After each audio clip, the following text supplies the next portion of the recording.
Good afternoon, नमस्कार, आदाब, सत श्री अकाल, वेलकम, सुस्वागतम सभी लोगों का। हार्दिक अभिनंदन जी। क्लास लाइव हो चुकी है, जल्दी से सारे के सारे लोग लाइव आ जाइए। अब ठीक 12:49 हो चुके हैं और तारीख आप जानते हैं, दिस इज 17 दिसंबर 2020। आज 17 दिसंबर 2020 है। सारे के सारे लोग फटाफट से लाइव आए, क्लास में जुड़ जाएं। क्लास लाइव हो चुकी है और जल्दी से मुझे बताएं कि कल हमने क्या पढ़ा था और उसके आगे की कहानी आज हम बात करेंगे। कल और परसों दोनों क्लासेस YouTube पर फ्री रखी गई थी, एप्लीकेशन पर भी फ्री रखी गई थी, but this is absolutely paid class. के कहने का मतलब है कि यहाँ पर केवल और केवल वही स्टूडेंट्स हैं जिन्होंने इस बैच में एनरोल कर लिया है। जी, हमने कल बात की थी अबाउट बर्थ और the rise of nationalism in India, या भारत में राष्ट्रवाद का जन्म या राष्ट्रवाद के उदय के बारे में। और हमने बात की थी उन सारे के सारे रीजंस के बारे में, उन सारे के सारे कारणों के बारे में जिसकी वजह से हमारे देश में लोगों के अंदर या भारतीयों के अंदर राष्ट्रवाद की भावना जागृत हुई और सारे के सारे लोग एक साथ मिलकर एक ही राह पर चल पड़े, विच वॉज, आप सब जानते हैं, इंडिया फ्रीडम स्ट्रगल, जो था भारतीय स्वतंत्रता संघर्ष। तो कहने का मतलब है कि हम स्वतंत्रता संघर्ष पढ़ रहे हैं, इंडिया फ्रीडम स्ट्रगल पढ़ रहे हैं, जिसमें हमने बात की थी birth of nationalism in India. और उसी में से जो मैंने 9 रीजंस लिखवाए थे, जो मैंने 9 कारण आपको बताए थे, उसी में से एक महत्वपूर्ण कारण मैंने ये भी लिखवाया था, contribution of different political parties, या विभिन्न राजनीतिक दलों का योगदान। तो उन्हीं राजनीतिक दलों के बारे में आज हम बात करेंगे जिन्होंने महत्वपूर्ण भूमिका निभाई थी हमारे लोगों में राष्ट्रवाद की भावना जागृत करने के लिए। और ये वो पॉलिटिकल इंस्टीट्यूशंस थे, ये वो राजनीतिक संस्थाएं थी जो कांग्रेस की स्थापना से पहले स्थापित हुई थी और महत्वपूर्ण रूप से 3 प्रेसिडेंसीज में या 3 जगहों में, बंगाल, मद्रास और बंबई। तो उन्हीं के बारे में आज हम बात करेंगे। और जो हमारा आज का टॉपिक रहेगा वो रहेगा, लिख लीजिएगा, institutions established before the foundation of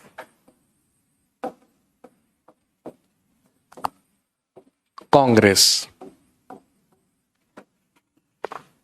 Institutions established before the foundation of Congress।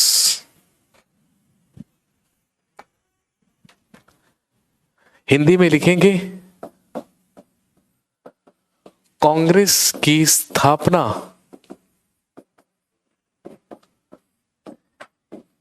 के पूर्व के या पूर्व की राजनीतिक संस्थाएं।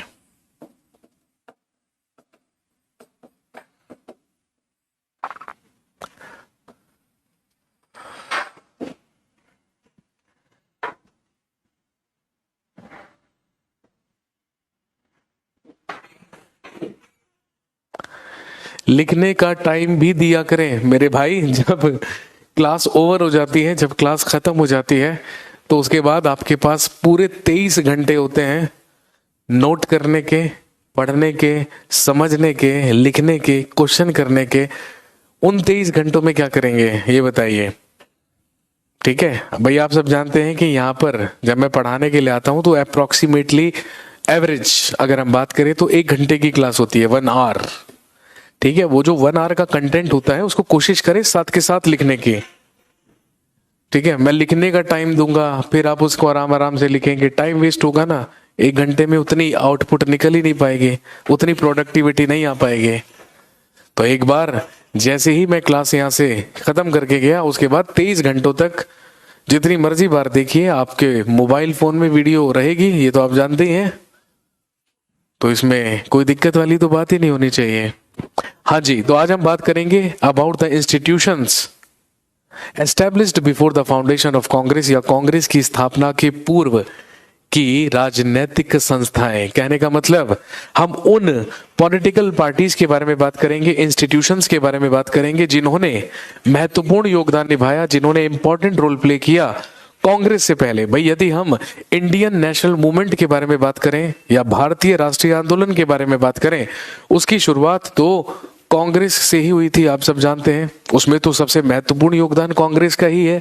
लेकिन कांग्रेस से पहले भी हमारे देश में कई ऐसी राजनीतिक संस्थाएं बन चुकी थी, कई सारे ऐसे पॉलिटिकल इंस्टीट्यूशंस बन चुके थे जिन्होंने महत्वपूर्ण भूमिका निभाई थी भारत की आजादी में या लोगों के अंदर राष्ट्रवाद या नेशनलिज्म भरने में।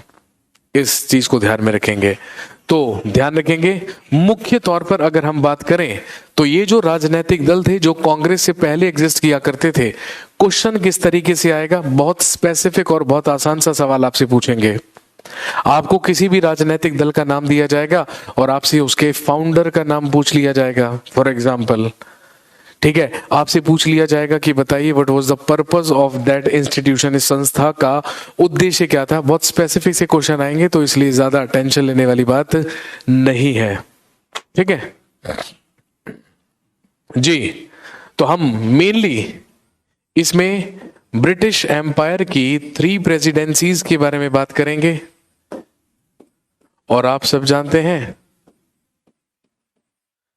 कि ब्रिटिश साम्राज्य की 3 प्रेसिडेंसी कौन कौन सी हुआ करती थी?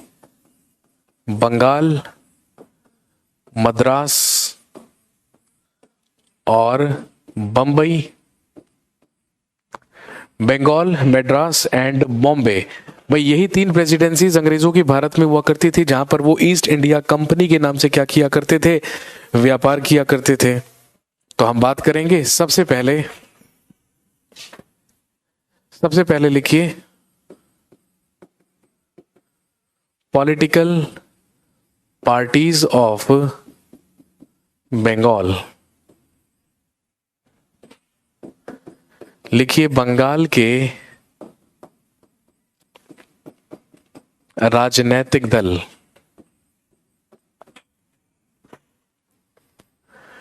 पॉलिटिकल पार्टीज ऑफ बंगाल या बंगाल के राजनैतिक दल।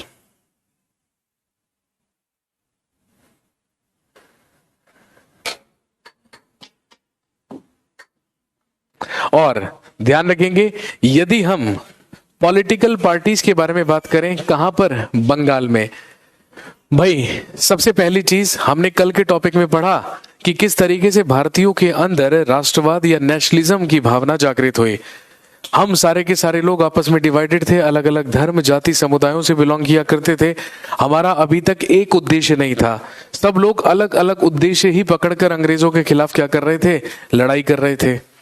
लेकिन जितने भी कारण या जितने भी रीजंस हमने पढ़े, उन सब ने इंपॉर्टेंट रोल प्ले किया हमारे अंदर नेशनलिज्म भरने का। लेकिन ध्यान रखेंगे, अगर हम बात करें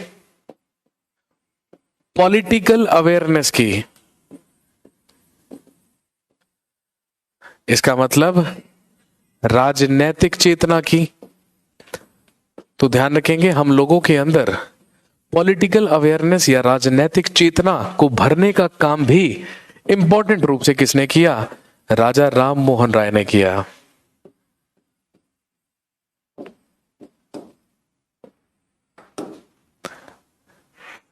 लोगों के अंदर राजनैतिक अवेयरनेस या राजनैतिक चेतना भरने का काम राजा राम मोहन रॉय के द्वारा किया गया।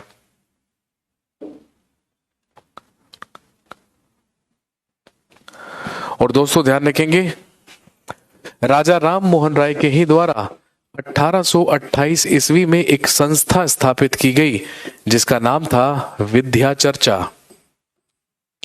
राजा राम मोहन राय के द्वारा 1828 में विद्या चर्चा नामक एक संस्था या एक इंस्टीट्यूशन की स्थापना की गई और फिर इन्हीं के फॉलोअर्स ने या इन्हीं के अनुयायियों ने 1836 में बंग भाषा प्रकाशक सभा की स्थापना की।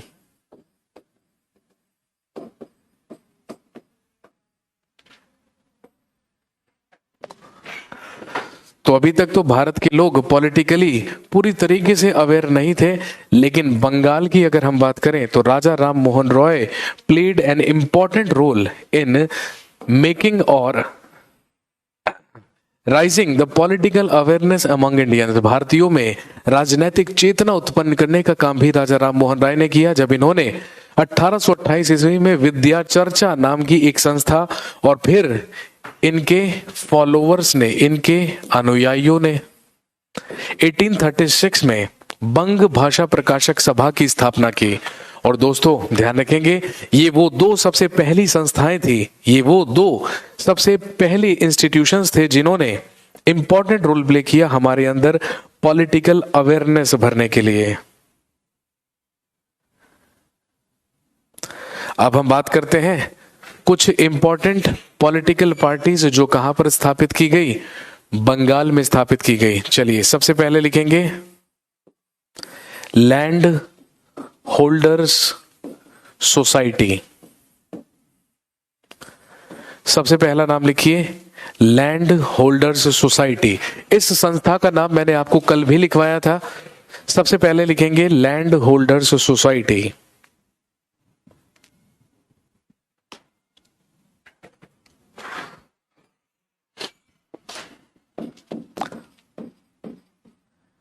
सबसे पहले लिखेंगे फाउंडेशन। इसकी स्थापना 1838 ईस्वी में कैलकाटा में की गई।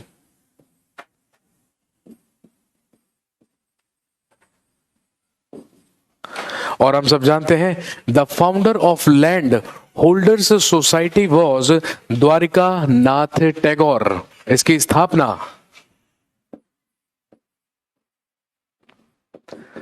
द्वारिका नाथ टैगोर के द्वारा की गई। और दोस्तों ध्यान रखेंगे this society is considered as first political party in India. इसे भारत का प्रथम राजनीतिक दल माना जाता है।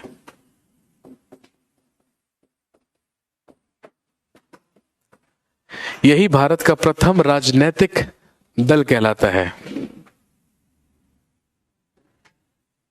This is considered as the first political party in India.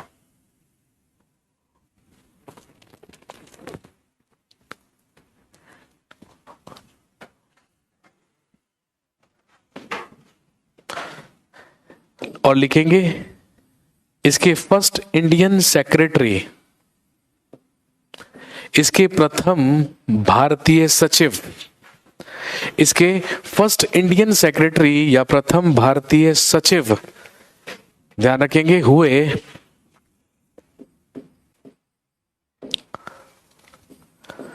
प्रसन्न कुमार ठाकुर।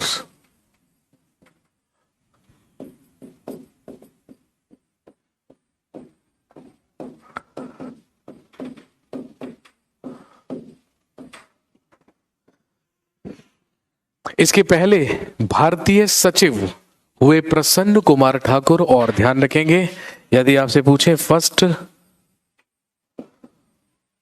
फॉरेनर सेक्रेटरी और यदि प्रथम विदेशी सचिव पूछे तो नाम लिखेंगे विलियम कार्बी।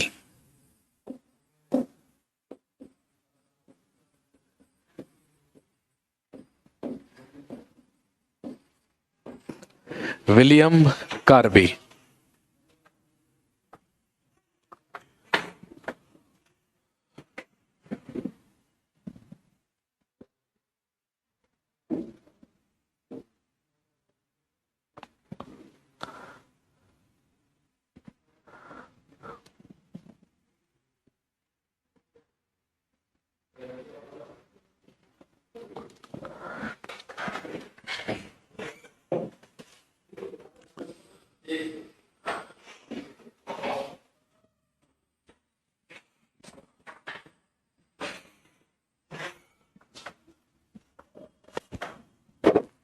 इसके बाद लिखेंगे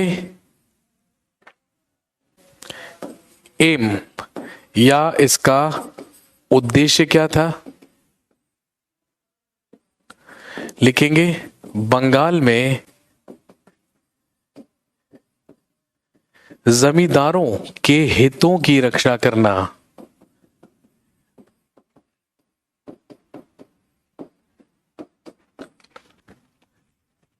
इसका उद्देश्य बंगाल में जमींदारों के हितों की रक्षा करना था। इसीलिए ध्यान रखेंगे, इस संस्था का अन्य नाम या इसे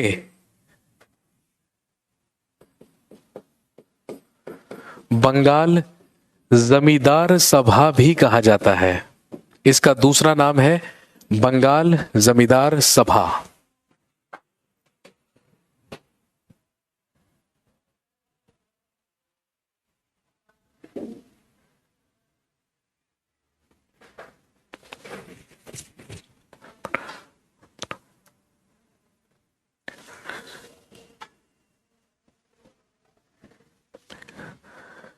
नोट कीजिए फटाफट से।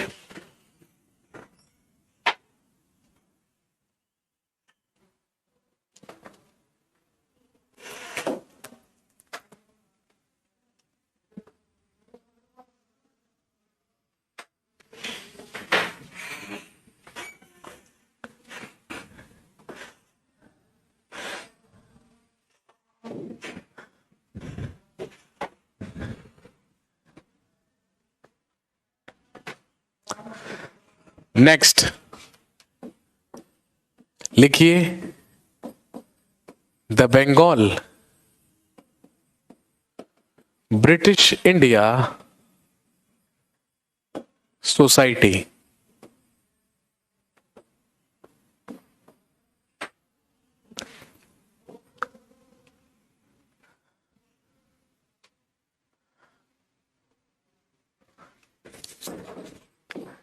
जिसकी स्थापना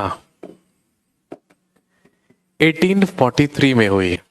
the Bengal British India society. भाई हिंदी में भी ये लिखना है ना। अब ये मत बोलना कि हिंदी में लिख दो, क्योंकि सुनाई तो दे ही रहोगा जो मैं मुंह से बोल रहा हूं। The Bengal British India society, इसको हिंदी में भी क्या लिखेंगे, ब्रिटिश इंडिया सोसाइटी। ठीक है, और ध्यान रखेंगे इसकी स्थापना 1843 में हुई थी एंड द फाउंडर, और इसके संस्थापक हुए, लिखेंगे जॉर्ज थॉमसन। इसकी स्थापना जॉर्ज थॉमसन के द्वारा की गई। The founder of the Bengal British India society was George Thompson.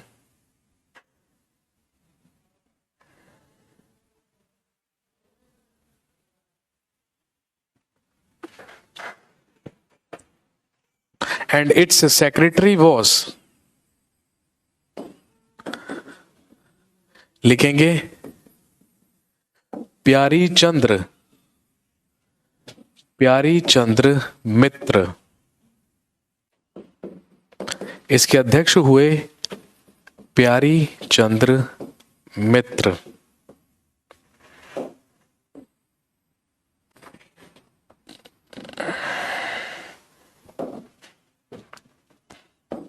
And what was the aim, और इसका उद्देश्य क्या था। इसका उद्देश्य था, लिखेंगे बंगाल के कृषकों की स्थिति से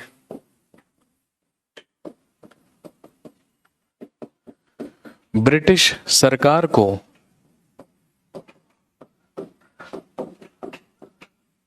अवगत कराना।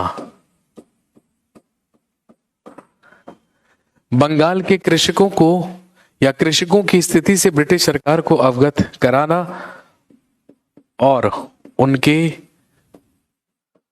सुधार के लिए कार्य करना।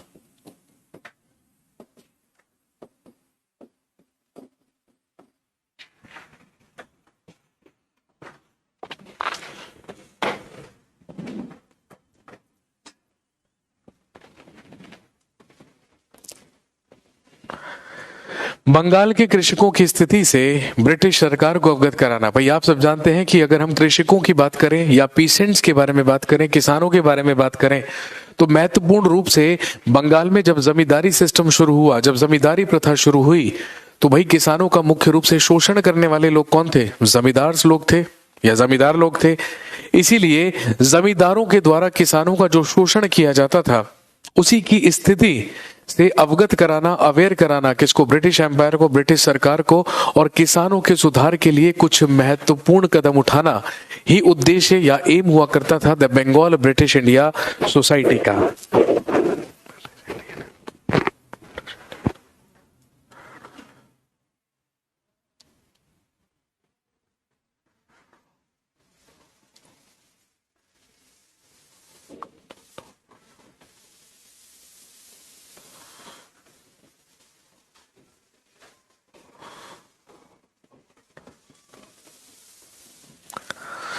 इसके बाद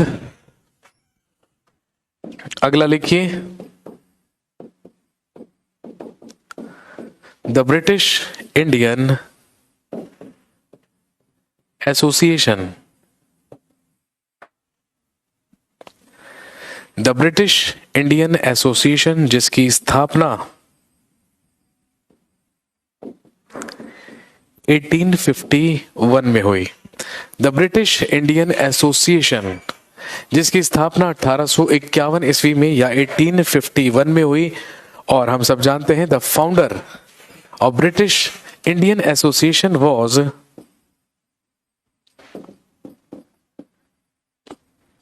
राधाकांत देव। इसकी स्थापना राधाकांत देव के द्वारा की गई। The British Indian association.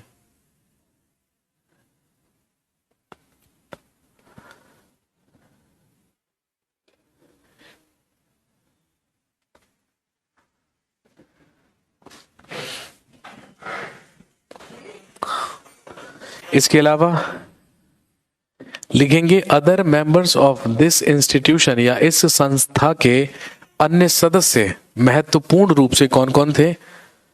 पहला नाम लिखेंगे हरीश चंद्र मुखर्जी।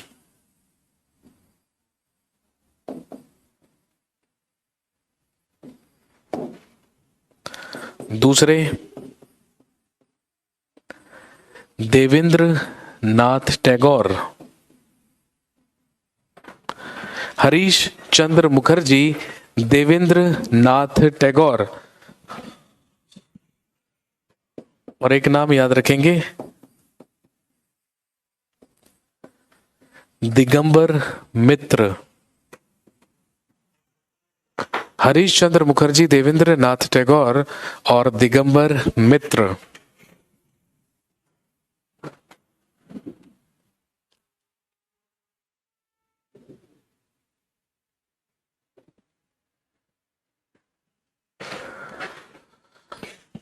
और इसका एम या उद्देश्य क्या था?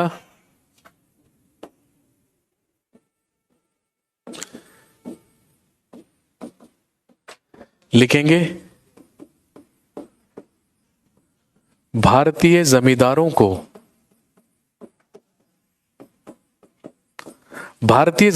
को राजनैतिक संरक्षण प्रदान करना।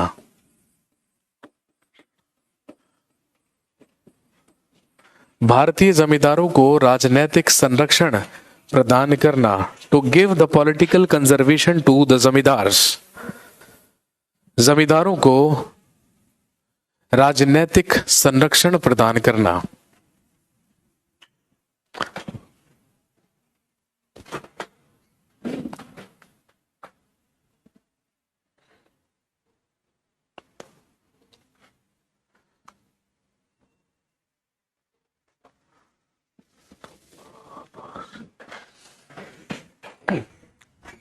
और यदि इसका अन्य नाम पूछा जाए तो ध्यान रखेंगे इसे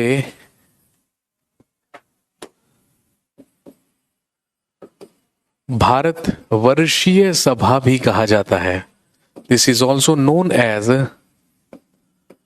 भारतवर्षीय सभा। इसी को भारतवर्षीय सभा भी कहा जाता है।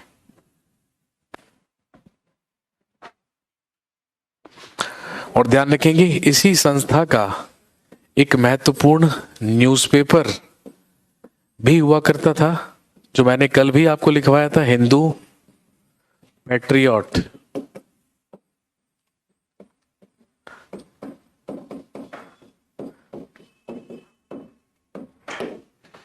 हिंदू पैट्रियट इसी संस्था का ही महत्वपूर्ण क्या हुआ करता था, नाम हुआ करता था।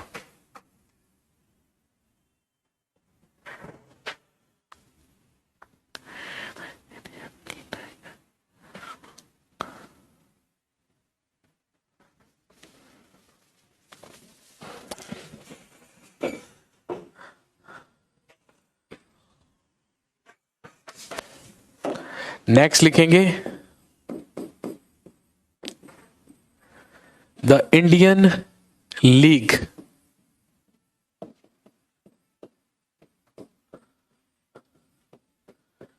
अगली पॉलिटिकल पार्टी लिखेंगे the Indian league.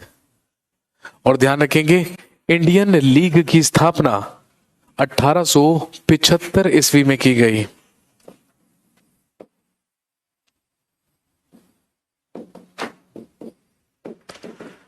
And the founder was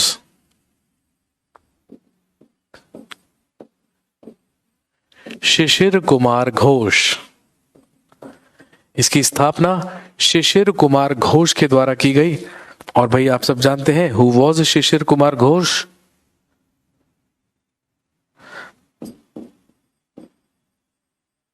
founder of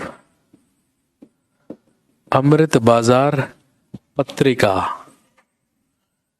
Amrit Bazar पत्रिका के ही संपादक कौन हुए हैं? शिशिर कुमार घोष हुए हैं, जिन्होंने द इंडियन लीग की स्थापना की थी।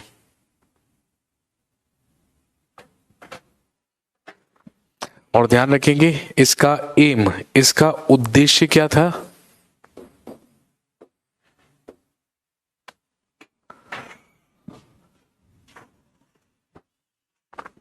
इसका उद्देश्य हुआ करता था बंगाल के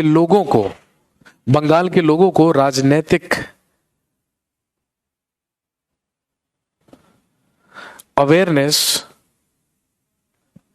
या फिर आप कह सकते हैं पॉलिटिकल एजुकेशन, राजनीतिक शिक्षा प्रदान करना।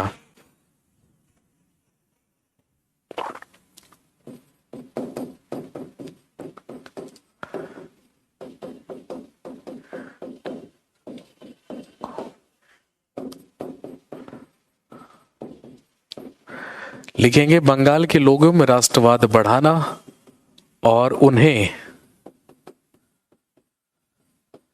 राजनीतिक शिक्षा प्रदान करना।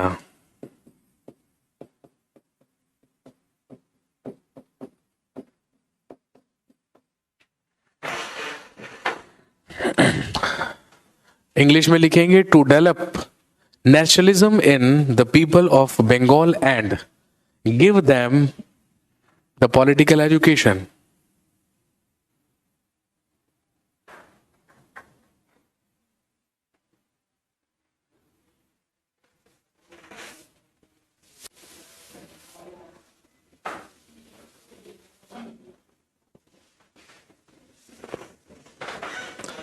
The Indian league. इसके बाद अगला लिखेंगे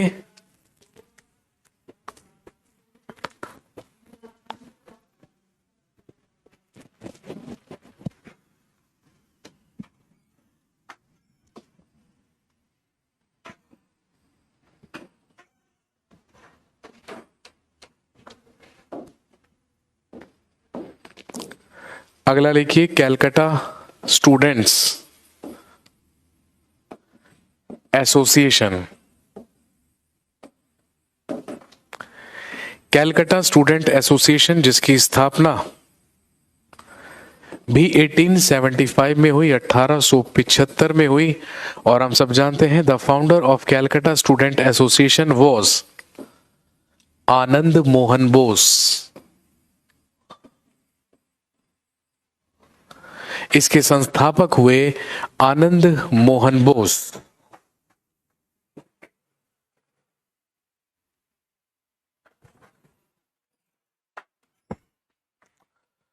और इसका एम था, लिखेंगे बंगाल के छात्रों के अधिकारों के लिए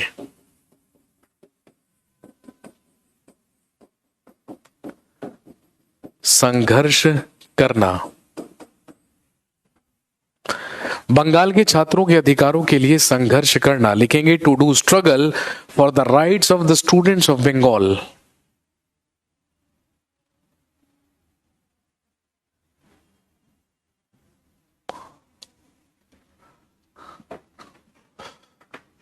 Calcutta student association. Mainly exam में आपसे केवल और केवल फाउंडर का नाम पूछेंगे, इसलिए बहुत ज्यादा परेशान होने की जरूरत नहीं पड़ेगी।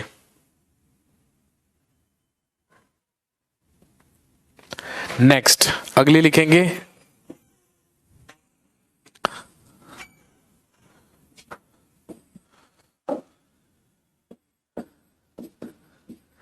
अगली लिखिए इंडियन नेशनल एसोसिएशन।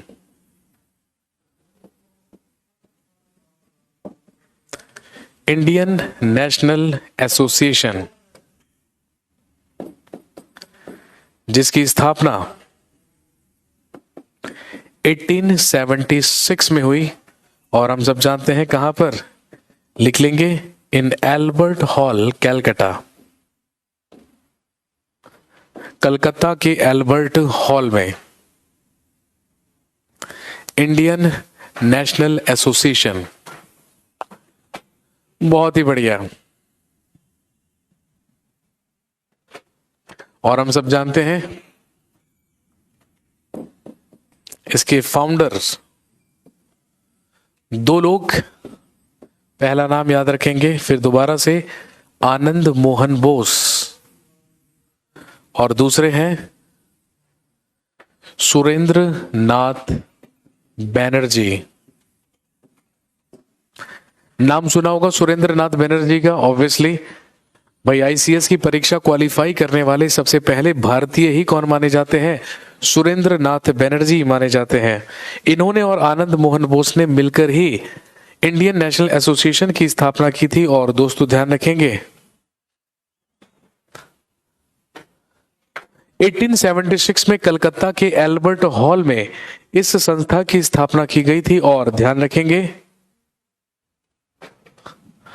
इसका सबसे महत्वपूर्ण उद्देश्य क्या था, लिखेंगे to unite the people of Bengal, या बंगाल के लोगों को इकट्ठा करके, बंगाल के लोगों को इकट्ठा करके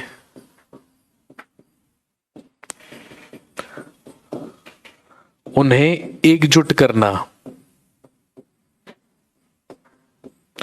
to unite the people of Bengal, Bengal के लोगों को इकट्ठा करके उन्हें एकजुट करना।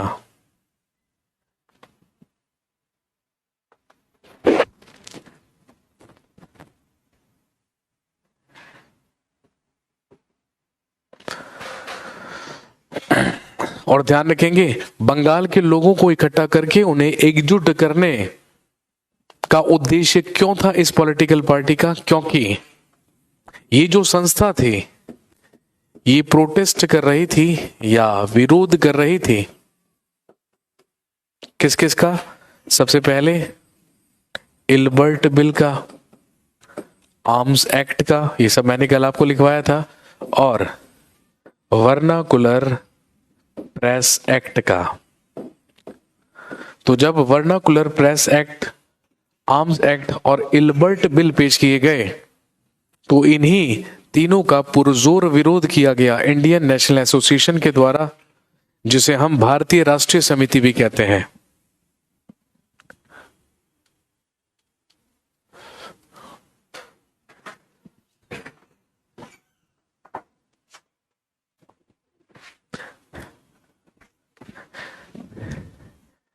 चलिए इसके बाद नोट कर लीजिएगा फटाफट से।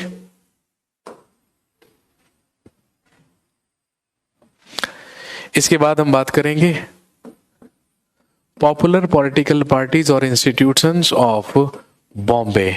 या बंबई के महत्वपूर्ण राजनीतिक दल? भाई क्योंकि हम सब जानते हैं अंग्रेजों की भारत में मुख्य रूप से 3 ही प्रेसिडेंसीज हुआ करती थी, एक बंगाल, एक बंबई और एक मद्रास। तो बंगाल के हमने महत्वपूर्ण 6 राजनीतिक दलों के बारे में बात की। अब हम बात करेंगे किसके बारे में? बॉम्बे के बारे में।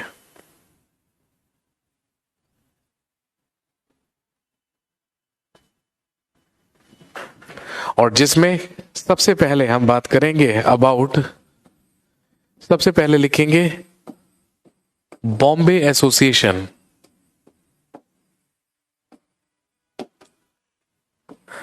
बॉम्बे एसोसिएशन या बंबई एसोसिएशन, जिसकी स्थापना 1852 में 1852 ईस्वी में की गई। And the founder of Bombay association was Dadabhai Nehru ji. Bombay association की स्थापना दादा भाई नेहरू जी के द्वारा की गई। और आप अच्छी तरीके से जानते हैं who was Dadabhai Nehru ji? The grand old man of India. भारत के पितामह या भारत के दादाजी ही किसको कहा जाता है? दादा भाई नेहरू जी को कहा जाता है। और ध्यान रखेंगे this is considered as the first political party of Bombay. इसे बंबई का प्रथम राजनीतिक दल माना जाता है।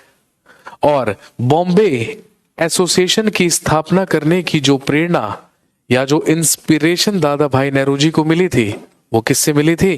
फ्रॉम ब्रिटिश इंडिया एसोसिएशन से। और ब्रिटिश इंडिया एसोसिएशन से ही प्रभावित होकर दादा भाई नेहरू जी founded the Bombay association in 1852। 1852 में इनके द्वारा बंबई एसोसिएशन की स्थापना की गई।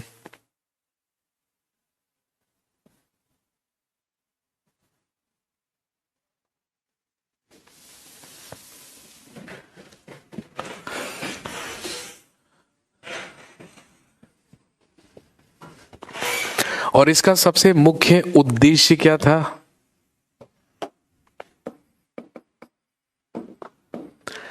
लिखेंगे इसका मुख्य उद्देश्य था राजनीतिक नीतियों के लिए अंग्रेज सरकार को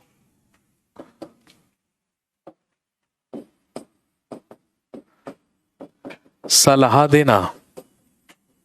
इंग्लिश में लिख सकते हैं to give advice to the British government regarding the political policies. राजनीतिक नीतियों के लिए अंग्रेज सरकार को सलाह देना, ये उद्देश्य था बॉम्बे एसोसिएशन का।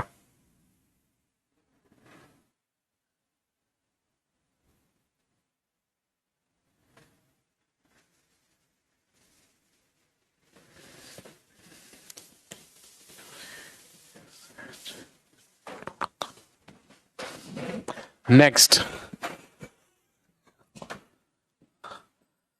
दूसरा लिखिए पुणे सार्वजनिक सभा।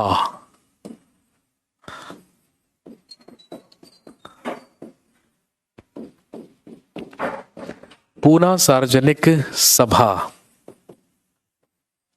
जिसकी स्थापना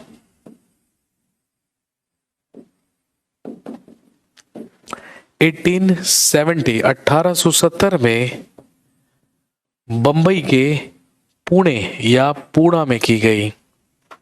और हम सब जानते हैं द फाउंडर ऑफ पूना सार्वजनिक सभा वॉज, सबसे पहले लिखेंगे महादेव गोविंद रानाडे। सबसे पहला नाम लिखिए महादेव गोविंद रानाडे।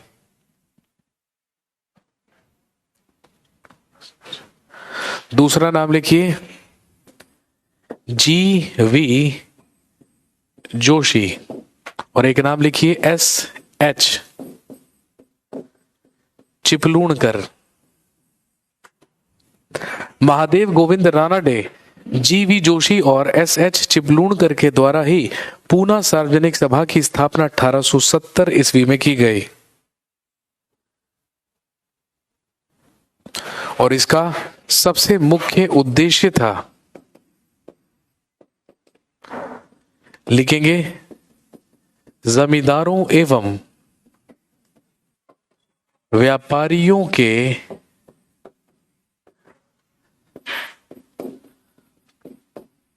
अधिकारों का संरक्षण। इंग्लिश में लिखेंगे conservation of the rights of the zamindars and the traders।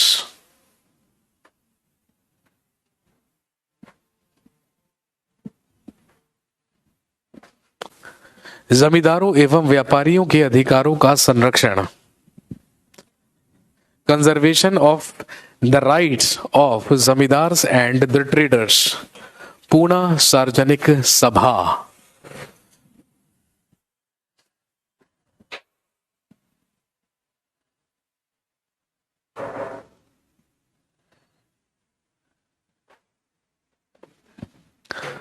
Next लिखिए,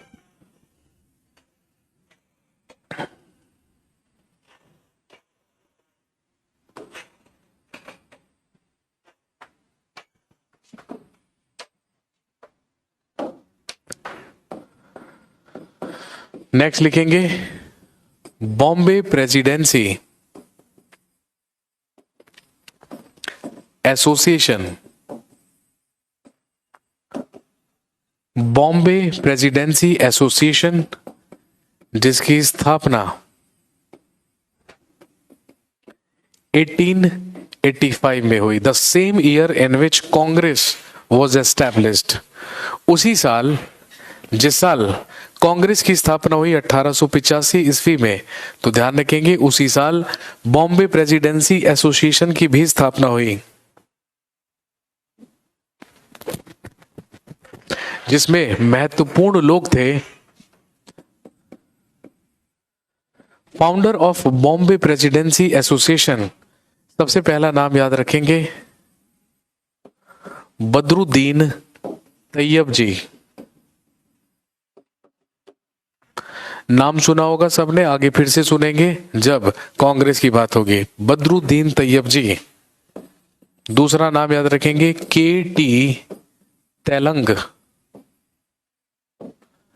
और तीसरा नाम याद रखिए फिरोज शाह मेहता। बदरुद्दीन तैयब जी, के.टी. तेलंग और फिरोज शाह मेहता के द्वारा बॉम्बे प्रेसिडेंसी एसोसिएशन की स्थापना की गई।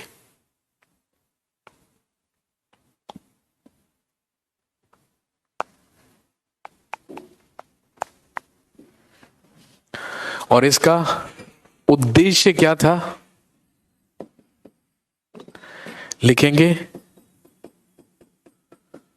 लोगों में राजनैतिक विचारों का प्रचार प्रसार करना। लिखेंगे to develop and promote, to develop and promote political views among the people. लोगों में राजनीतिक विचारों का प्रचार प्रसार करना ही उद्देश्य हुआ करता था बॉम्बे प्रेसिडेंसी एसोसिएशन का।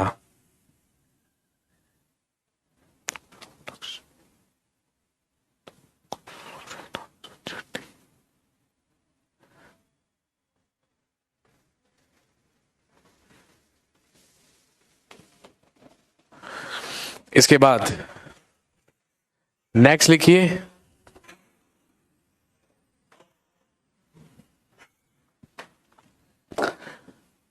Political parties of Madras. Madras के महत्वपूर्ण राजनीतिक दल, जिसमें हम सबसे पहले बात करेंगे, लिखिए Madras native association.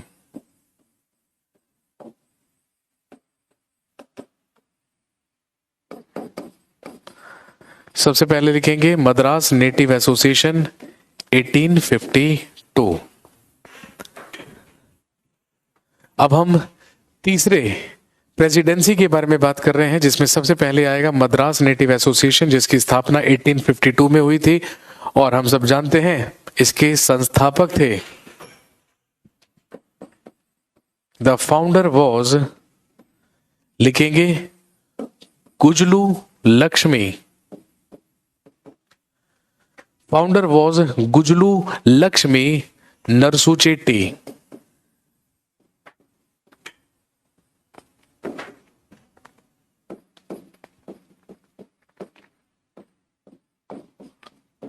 गुजलू Lakshmi Narasuchetty was the founder of Madras native association, या मद्रास नेटिव एसोसिएशन की स्थापना गुजलू लक्ष्मी नरसूचेट्टी के द्वारा की गई थी। और दोस्तों ध्यान रखेंगे, इसका उद्देश्य था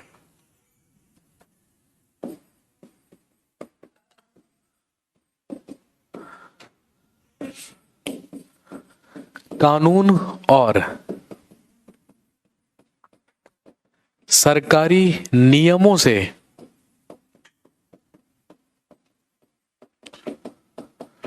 लोगों की वकालत करना।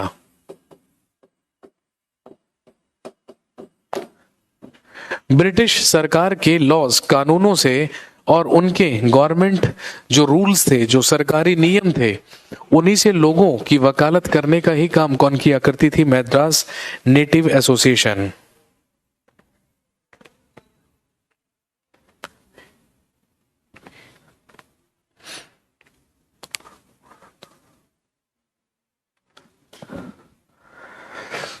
नेक्स्ट एक याद रखेंगे,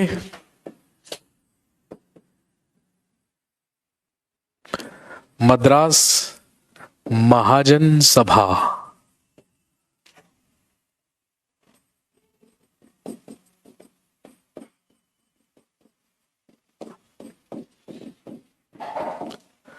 मद्रास महाजन सभा, जिसकी स्थापना 1884 में हुई, 1884 में हुई। यह है मद्रास महाजन सभा, जिसकी स्थापना 1884 में की गई। और हम सब जानते हैं the founder of Madras Mahajan Sabha were Subramaniam Iyer, P Anand Charlu और वी राघवाचारी। सबसे पहला नाम लिखेंगे Subramaniam Iyer, second P Anand Charlu, and third one was V Raghavachari. Subramaniam Iyer, P Anand Charlu और वी राघवाचारी के द्वारा मद्रास महाजन सभा की स्थापना की गई।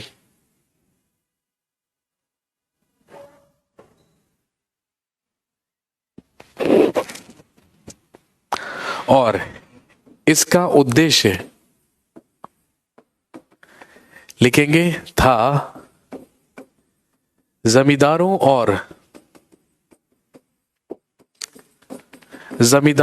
और किसानों के बीच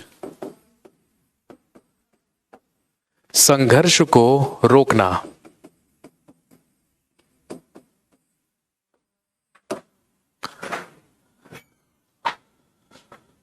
तो ध्यान रखेंगे, कांग्रेस की स्थापना होने से पहले ये वो कुछ इंपॉर्टेंट पॉलिटिकल पार्टीज हुआ करती थी या महत्वपूर्ण राजनीतिक संस्थाएं हुआ करती थी जो भारत में अंग्रेजों की 3 प्रेसिडेंसीज में क्या किया करती थी? एग्जिस्ट किया करती थी।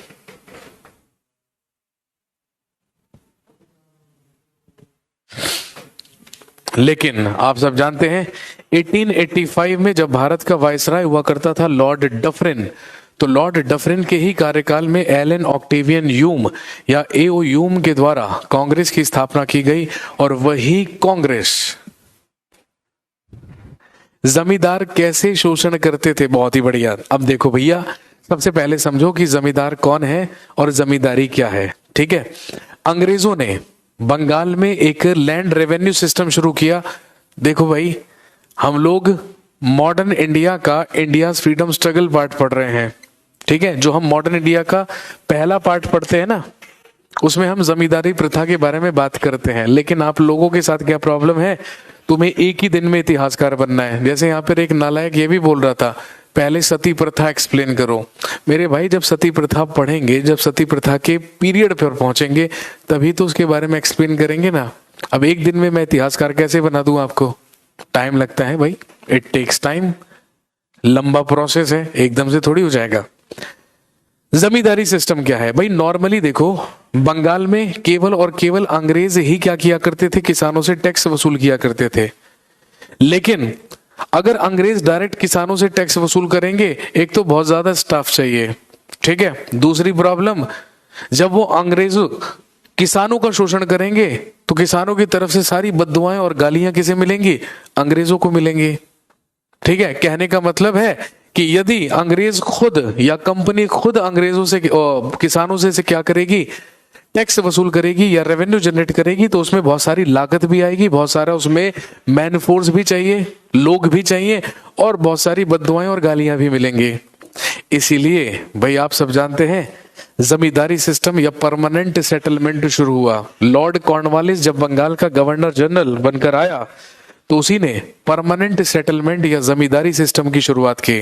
और उसमें क्या हुआ करता था कि बंगाल में जो लैंड हुआ करती थी, जो भूमि हुआ करती थी, वो उसकी बोली लगाई जाती थी। और उसकी बोली कैसे लगाई जाती थी कि भैया आज ऑक्शन है इस लैंड का, या कहने का मतलब ये 4 गांव हैं और इन चारों गांवों की क्या है, नीलामी है, ऑक्शन है।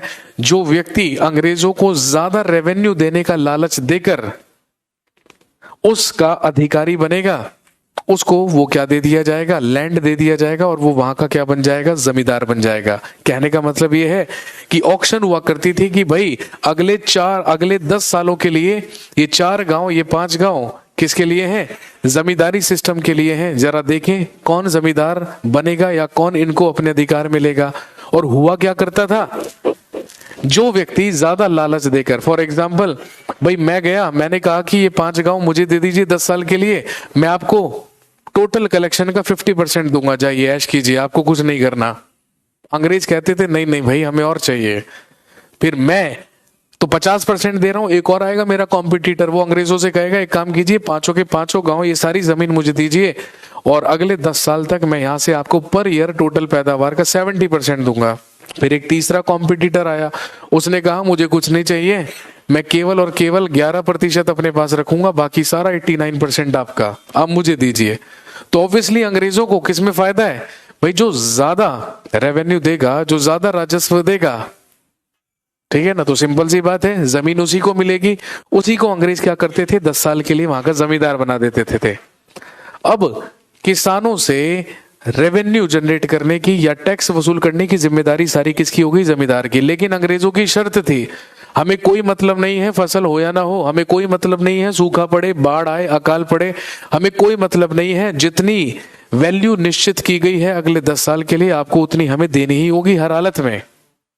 इस कंडीशन पर यदि आप उतनी नहीं देंगे तो हम क्या करेंगे, आपसे जिम्मेदारी छीन कर किसी और को दे देंगे। तो सिंपल सी बात है, अब किसानों का शोषण कौन करेगा भाई? जमींदार करेंगे ना। अब आपको समझ में आ गया कि जमींदार किसानों का शोषण कैसे करेंगे, क्योंकि जमींदारों के ऊपर है अंग्रेजों का प्रेशर, और जमींदारों का प्रेशर किसके ऊपर है? किसानों के ऊपर। तो अब बेचारे किसान कोड़े भी खाएंगे, शोषण भी होगा, पैदावार भी नहीं होगी, और सारा का सारा धन भी किसको देना होगा? जमींदारों को देना होगा। तो अब सारी गालियां किसको पड़ेंगी? जमींदारों को पड़ेंगी, अंग्रेजों को नहीं। क्योंकि अब तो किसानों के लिए माई बाप कौन है? जमींदार लोग हैं। अंग्रेज तो मालिक हैं, वहां तक तो अंग्रेजों की, वहां तक तो किसानों की पहुंच ही नहीं है। तो अल्टीमेटली गालियां कौन खाएगा? जमींदार खाएंगे।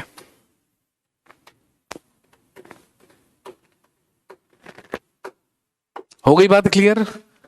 सिंपल सी भाषा में समझ में आता है आप लोगों को? समझ में आ गई बात सबको? जल्दी से बता दीजिए, रुखसत करें फिर विदा लें।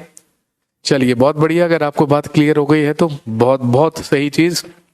चलिए कल दोबारा से मुलाकात होगी और हमारा कल का टॉपिक रहेगा इंडियन नेशनल कांग्रेस, भारतीय राष्ट्रीय कांग्रेस। कल करेंगे कांग्रेस की स्थापना, कांग्रेस के महत्वपूर्ण लोगों के बारे में, कांग्रेस के महत्वपूर्ण अधिवेशन या सेशंस के बारे में और उसमें हुए कुछ महत्वपूर्ण कामों के बारे में। तो अगला जो हमारा टॉपिक है वो इंडियन नेशनल कांग्रेस है।